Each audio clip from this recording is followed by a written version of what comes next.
A reading from the book of Ecclesiasticus, chapter 23. Lord, Father and Master of my life, do not abandon me to their whims. Do not let me fall because of them. Who will lay whips to my thoughts and the discipline of wisdom to my heart, to be merciless to my errors and not let my sins go unchecked? For fear my errors should multiply, and my sins then abound, and I fall before my adversaries, and my enemy gloat over me? Lord, Father and God of my life, do not let my eyes be proud. Turn envy away from me. Do not let gluttony and lust grip me. Do not leave me a prey to shameless desire. Swearing. Children, listen to what I teach. No one who keeps it will be caught out. The sinner is ensnared by his own lips. Both the abusive and the proud are tripped up by them. Do not get into the habit of swearing. Do not make a habit of naming the Holy One. For just as a slave who is constantly overseen will never be without bruises, so someone who is always swearing and uttering the name will not be exempt from sin. A man forever swearing is full of iniquity, and the scourge will not depart from his house. If he offends, his sin will be on him. If he did it unheedingly, he has doubly sinned. If he swears a false oath, he will not be treated as innocent, for his house will be filled with calamities. Foul talk. One way of talking is like death. Let it not be found in the heritage of Jacob, since devout people have nothing to do with that. They will not wallow in sin. Do not get into the habit of using coarse and foul language, since this involves sinful words. Remember your father and mother when you are sitting with the great, for fear you forget yourself in their presence and behave like a fool, and then wish you had not been born and curse the day of your birth. No one in the habit of using shameful language will ever become disciplined in life. Incest and adultery. There are two types of people who commit sin after sin, and a third who attracts anger. Desire, blazing like a furnace, will not die down until it has been sated. The man who lusts after members of his own family will not stop until he is quite burned out. Every food is sweet to the promiscuous, and he will not desist until he dies. The man who sins against the marriage bed says to himself, "Who can see me? There is darkness all around me, the walls hide me. No one can see me. Why should I worry? The Most High will not remember my sins." What he fears are human eyes. He does not realize that the eyes of the Lord are 10,000 times brighter than the sun, observing every aspect of human behavior, seeing into the most secret corners. All things were known to him before they were created, and still are, now that they are completed. This man will be punished in view of the whole town, and will be seized when he least expects it. The adulteress, similarly, the woman unfaithful to her husband, who presents him with an heir by another man. First, she has disobeyed the law of the Most High. Secondly, she has been false to her husband. And thirdly, she has gone whoring in adultery and conceived children by another man.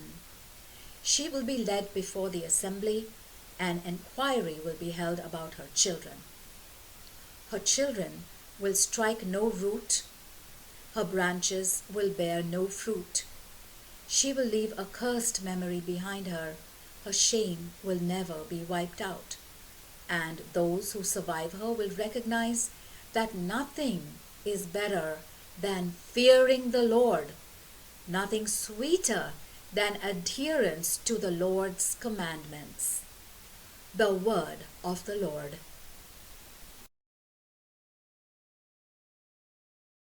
A reading from the book of Ecclesiasticus, chapter 24, the discourse of wisdom. Wisdom speaks her own praises. In the midst of her people she glories in herself.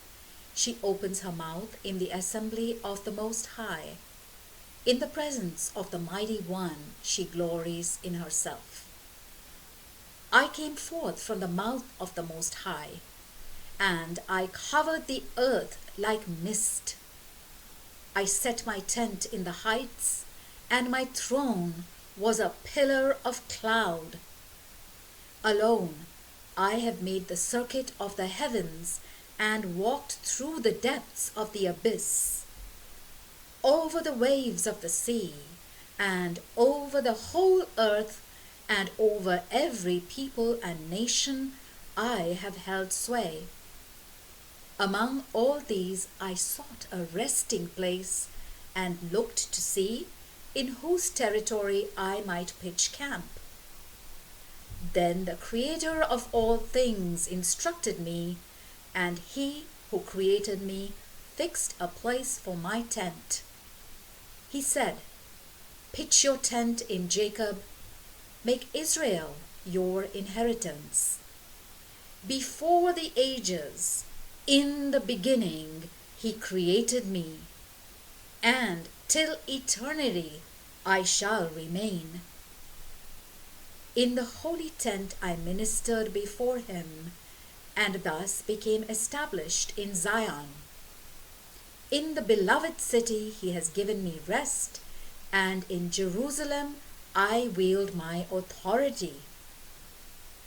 I have taken root in an honored people, in the Lord's property, in His inheritance. I have grown tall as a cedar on Lebanon, as a cypress on Mount Hermon. I have grown tall as a palm in En-gedi, as the rose bushes of Jericho, as a fine olive in the plain, as a plane tree I have grown tall.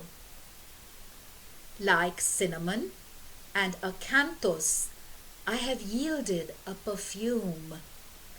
Like choice myrrh have breathed out a scent. Like galbanum, onycha, labdanum, like the smoke of incense in the tent, I have spread my branches like a terebinth, and my branches are glorious and graceful. I am like a vine putting out graceful shoots. My blossoms bear the fruit of glory and wealth. Come to me, you who desire me, and take your fill of my fruits, for the memory of me is sweeter than honey. Possession of me is sweeter than the honeycomb. Those who eat of me will hunger for more. Those who drink me will thirst for more. No one who obeys me will ever be put to shame. No one who works by me will ever sin. Wisdom and the law. All this is the book of the covenant of the Most High God, the law that Moses enjoined on us, an inheritance for the communities of Jacob.